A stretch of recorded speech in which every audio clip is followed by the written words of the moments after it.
We're good? Yep. Hey! Welcome to Jersey Mom's first cooking video. This could go really well or it could be a complete debacle, depending on how things go. So we chose, oh, by the way, my son Nick is behind the camera, so everybody say hi to Nick. He's been my cameraman before for something else, but we won't get into that. We're going to get right into what I'm doing.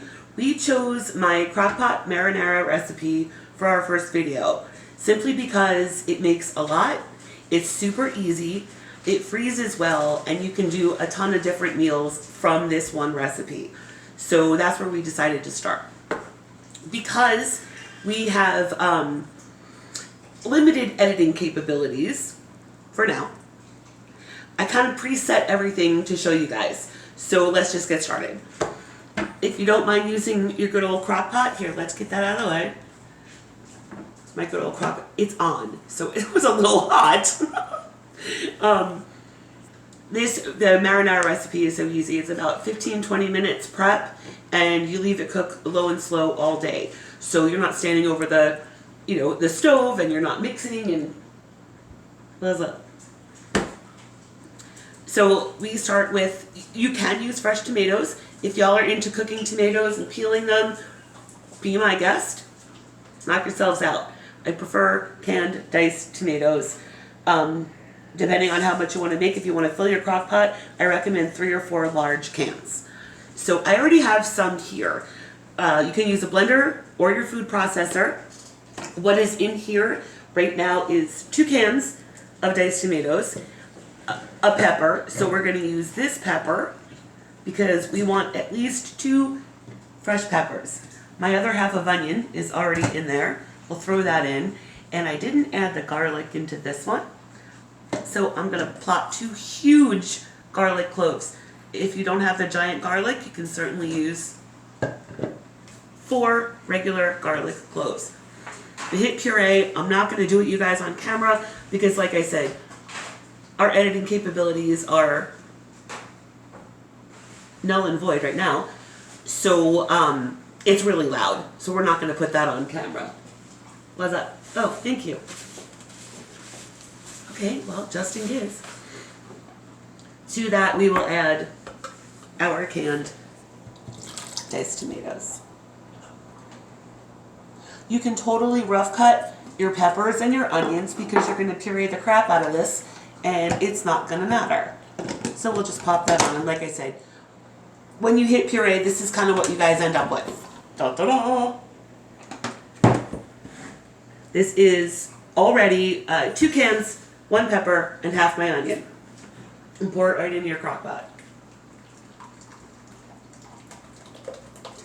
Oh, the sounds. I know, it's making this like plop sound. Oh, the sounds. Ugh. That's gross. Yeah, it does sound pretty gross. It's gross, but it tastes so good. This is actually kind of a fan favorite. I make this probably, like once every other week? Yeah. Yeah. And then, when we take, our Tupperwares or whatever and freeze portions for different meals, which we'll get into in another video because I'm a little excited about that. Okay, crock pot on high.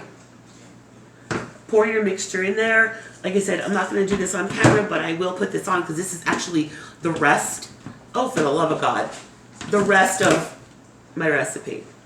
And by the way, you guys, I'll have the recipe written out. We'll figure out a way to get all of the things to you.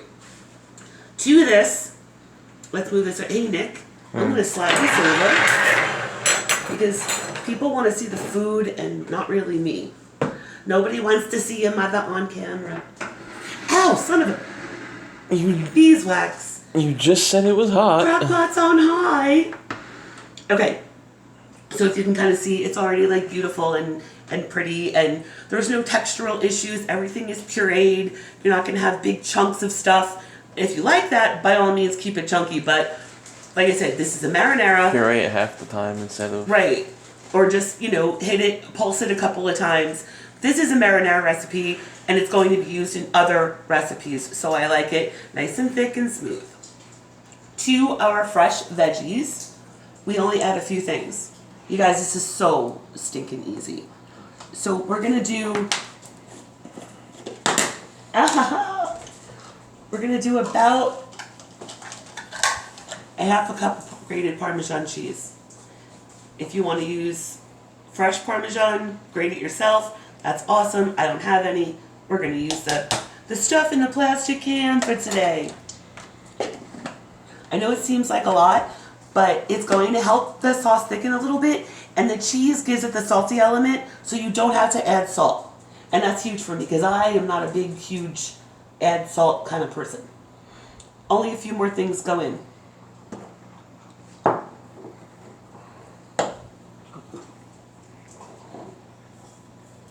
Oregano. In the recipe, I say to use about a tablespoon or two. I'm a little heavy-handed with the oregano. That's a story for another time, but I like the taste of oregano. A little parsley. You can also do dried chopped spinach, because I've done that before too, and it gives it an extra little bit of flavor. It's about 1 to 2 tablespoons. And the nutritional value. Exactly. And then, you know, everybody has this, the like pre-mixed Italian seasoning. I just pop a little bit in there. Maybe a tablespoon, not a whole lot. Because we already have the oregano, we already have the parsley, we've got the garlic, we've got the onion, and that's what you need. So we'll incorporate all of our cheese, and all right, you guys, please get it. This is gonna fill up when I add the rest of the ingredients. I know it looks like I've got half cheese and half sauce, but so you just give it a mix. Sorry.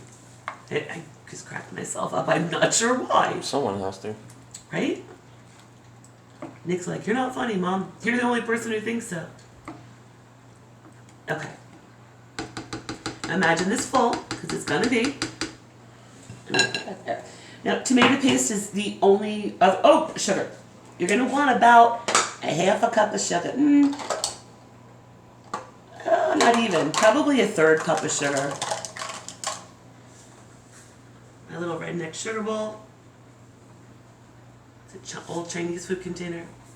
I'm going to pop some sugar in there to cut the acid from all of the tomatoes.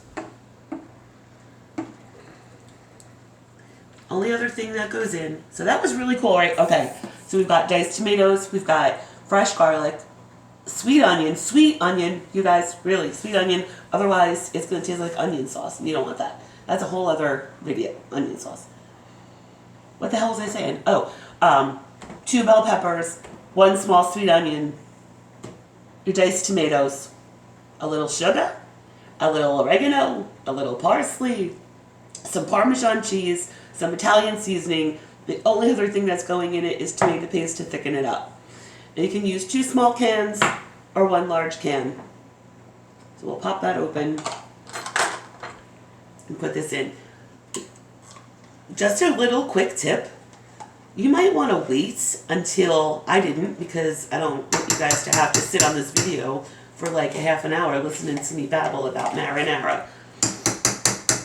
You might want to wait until this part of the sauce gets a little warm, just above room temperature, because your tomato paste will actually incorporate a lot easier.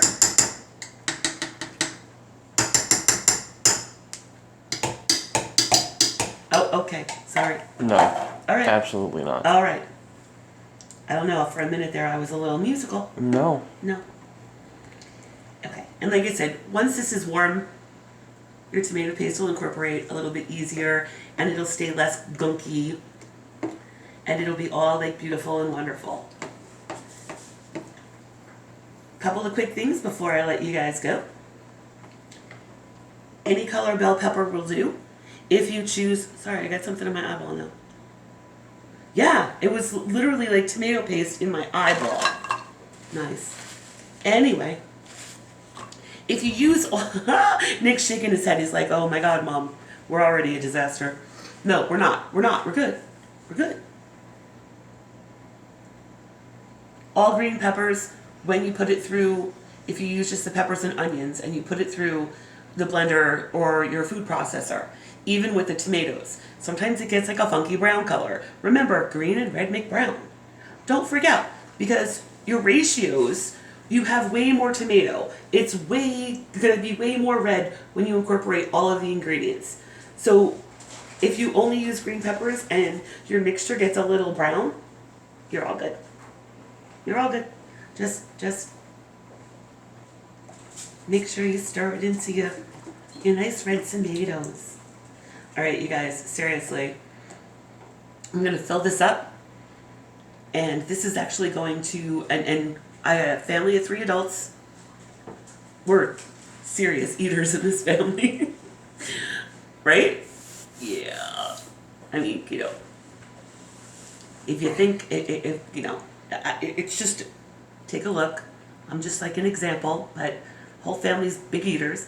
This will actually, a full crock pot, when split up, will easily make 3 or 4 separate meals. Easily last like a week. Yeah. You know, we do many different things with it, and like I said, we'll get into that in other videos. But the main ingredient, I mean, the main thing, hello? Okay, back to center. The main thing to remember is it tastes a whole lot fresher than cans. There's no preservatives in this, and it freezes and keeps really well. So make 1 pot. You'll have sauce for a week or 2. I hope you enjoyed our first video. I'm sure it didn't go as well as most people's videos, because, you know, it's me. But we can't wait to come back with a few more. And if you try Crockpot Marinara, let us know. Thank you all so much. Please do us a favor. We are so brand new, and we would like to keep making really cool things with you.